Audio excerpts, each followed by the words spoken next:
Les associations sont présentes dans les organes de décision de la filière, avec notamment un représentant associatif au sein du comité de pilotage.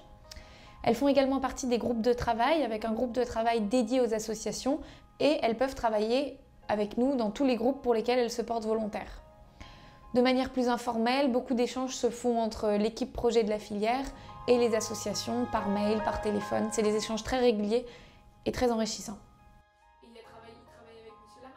Les associations sont des partenaires incontournables de la filière, dans le sens où ils représentent vraiment les usagers, mais aussi ils nous rapportent le vécu, le vrai vécu des patients, que ce soit leurs enfants, que ce soit eux-mêmes. Et on ne peut pas imaginer travailler sans eux. Et en plus, ils amènent une ouverture vers l'extérieur par tout ce qu'ils ont construit dans le cadre de leurs associations, avec les sites internet, avec les revues qu'ils publient. Donc pour nous, c'est une façon aussi de nous rendre plus visibles et de travailler tout à fait avec des gens, on va dire, pour le coup, de terrain.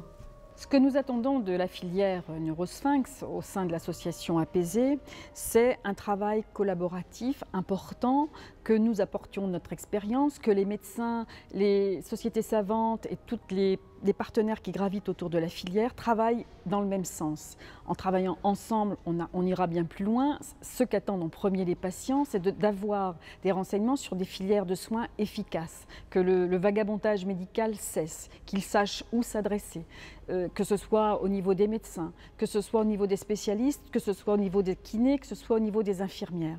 C'est dans ce sens-là qu'on veut travailler en premier avec la filière Neurosphinx. Mais d'autres problèmes se posent également, c'est parfois l'orientation professionnelle. C'est aussi savoir comment on peut développer la recherche par rapport à des pratiques médicamenteuses ou chirurgicales. Et tout cela, c'est ce qu'on attend de la filière Neurosphinx. Et c'est surtout là où nous aussi, on veut collaborer et suggérer des travaux de recherche. En tant que présidente de l'AFMA, l'association francophone de la maladie de Hirschsprung, nous sommes aujourd'hui ravis d'intégrer la filière Neurosphinx, notamment pour nous apporter une grande légitimité et se sentir représenté, parce qu'en tant que maladie rare, on est très souvent isolé. L'association APASC, Association des personnes atteintes du syndrome de Curarino, intègre la filière Neurosphinx. Notre but est bien évidemment d'aider au plus près les malades.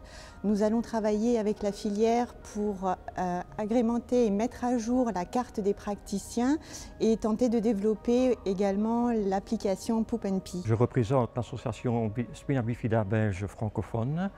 Nous rejoignons la filière car nous avons déjà un partenariat avec le centre de référence de Rennes, centre de référence Spina Bifida de Rennes, et nous souhaitons intensifier les relations au niveau international avec le centre de référence belge.